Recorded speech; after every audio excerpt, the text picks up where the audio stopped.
Voilà, je vais vous raconter ce que j'ai vécu pour mon petit dans cet hiver. Donc, euh, donc ça s'est passé il y a à peu près un mois de ça. J'ai été pour veiller mon grand-père. Donc voilà, j'étais à la veillée. Et puis quand j'étais à la veillée, ma compagne elle m'a appelé. Et puis elle m'a dit, il faut vite que tu rentres. La- Donc notre belle-sœur venait d'écraser mon fils.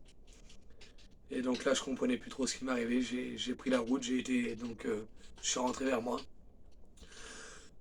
Et quand je suis arrivé vers moi, ben, j'ai compris que mon petit n'était pas vers moi, qu'il était à l'hôpital, que ma femme elle l'avait déjà emmené. Et donc de vers moi, je suis reparti, j'ai été à l'hôpital. Puis quand je suis arrivé dans cet hôpital, c'était assez compliqué. Il y avait les gadgets de l'hôpital, il n'y avait pas grand monde. Et puis j'avais du mal à trouver les docteurs. J'étais un peu déboussolé par ce qui m'arrivait. Et puis quand j'ai trouvé les docteurs, je leur ai dit d'appeler ma femme et puis de m'emmener là où elle était. Et puis les docteurs, eux, ils comprenaient pas, ils me demandaient ce qui se passait. Alors je leur disais que mon fils venait de se faire écraser, puis que je voulais à tout prix le voir. Et, et les gadgets, ben, je le voyais que ils avaient plus de mots, qu'ils savaient plus quoi me dire. De là, on m'a emmené au service pédiatrique. Et donc, moi, voilà, je m'étais mis dans ma tête que mon petit, que ça allait être fini, que pour moi, c'était fini, que j'aurais pu ne plus voir mon petit. Et là, quand je suis arrivé au service pédiatrique, les gadgets ils sont venus vers moi et puis ils m'ont dit voilà, votre fils, vous pouvez pas le voir, on est en train de lui faire des prises de sang. Donc pour moi, je pensais que il était en réanimation et puis que les gadgets voulaient pas que je le voie parce qu'il devait être trop dans, un, dans quelque chose qu'il fallait pas, quoi. Et, et là, j'ai demandé, j'ai commencé à vraiment m'affoler, puis j'ai demandé au docteur et puis je disais à ces gadgets, je disais il est où mon petit, il est où? Et puis ces gadgets me disaient écoutez, votre fils, pour l'instant, il faut qu'on y fasse des prises de sang, des choses comme ça, et puis vous pourrez le voir après. Et puis moi, dans cet affolement, je m'étais mis dans ma tête, je m'étais mis ça, je me disais, je vais attendre que les gadgets me laissent voir mon petit, et puis même que ça va pas du tout, mon petit, je vais le prendre, je vais le ramener chez moi pour l'avoir auprès de moi, et puis que les gadgets, ils pourront pas me l'enlever, au moins que même que ça va pas du tout, mon petit, je l'aurai auprès de moi, qui s'éteindra auprès de moi, en fait. Et je m'attendais vraiment à ne pas récupérer mon petit. Mais voilà, on est des chrétiens dans mon foyer, puis on, on est un jeune foyer chrétien, mais ce que Dieu a fait dans nos vies, ben, c'est vraiment grand. Et puis j'avais déjà mis Dieu à l'épreuve plusieurs fois dans ma vie, et puis je savais que Dieu était vivant et qu'il pouvait quelque chose pour moi. Si aujourd'hui je fais cette vidéo, c'est pour vous témoigner la grandeur de Dieu. Les miracles qu'il faisait il y a 2000 ans, il ne s'est pas arrêté de les faire. Le temps des miracles, il n'est pas fini. Encore aujourd'hui, je l'ai vu à travers mon petit. Pour moi, ben, c'était compliqué. Et donc, quand ma compagne m'a appelé, j'ai eu du mal à comprendre. Et puis, quand je suis arrivé à l'hôpital, ils avaient du mal à m'expliquer. Et puis, les gadgets, quand ils m'ont laissé voir mon petit il était sur un brancard branché avec les perfusions, les électrocardiogrammes, toutes ces choses-là. Et puis, à ce moment-là, j'ai compris que c'était vraiment grave. Et là, mon petit m'a regardé, il me disait papa, il me disait Bobo, il me disait. Alors, vous savez, moi, j'ai 21 ans et pour devoir mon petit dans cet état, vraiment, c'était assez compliqué.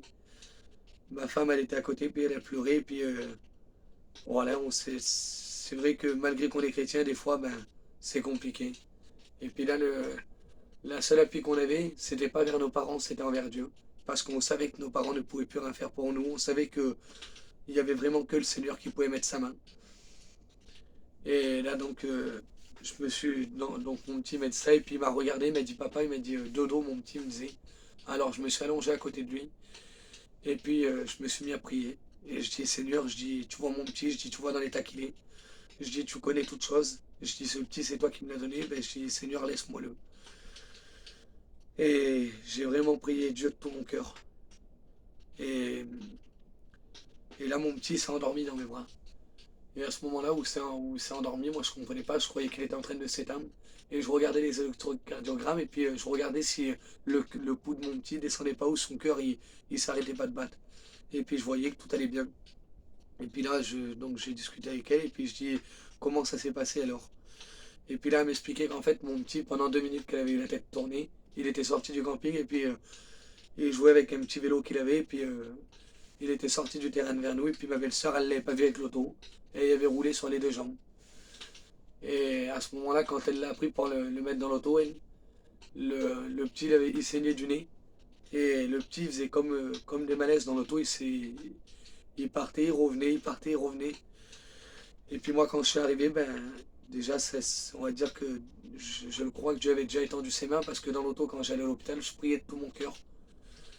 Et quand Dieu dit qu'avec la foi, on peut déplacer des montagnes, ben, je vous dis honnêtement, je le crois, parce que à ce moment-là, vraiment, c'était une montagne qui était devant moi et que moi, j'aurais rien pu faire. Et vraiment, Dieu, à travers ma foi, je le crois que ben, il a gardé mon petit. Les gadgets ont fait la prise de sang. Dans les prises de sang, ils n'ont rien trouvé. Ils m'ont dit, écoutez, mon fils, il avait du sang tout sec autour du nez. Et puis, par rapport à ça, ils pensaient qu'il faisait une hémorragie interne. Alors, après ça, après cette prise de sang, tout ça, là, ils étaient déjà vraiment rassurés. Et puis, moi, pour aller rassurer ma famille, je disais à elle, je dis, bah, écoute, je vais sortir de la chambre, je vais aller leur expliquer. Et puis, là, quand j'allais pour sortir de la chambre, l'oxygène de mon petit s'est mis à descendre. Et puis, le petit se réveillait, puis il paniquait, le petit. Et puis là, je me remettais à côté de lui, je repriais. Et quand je repriais, l'oxygène de mon petit se remettait normal. Et ça m'a fait ça à plusieurs reprises. Et j'ai regardé ma compagne, j'ai dit, écoute, faut que tu pries, que tu aies la même foi et l'assurance que j'ai dans mon cœur. Et voilà, Dieu m'a fait la grâce d'avoir un foyer chrétien et vraiment une compagne qui m'épaule.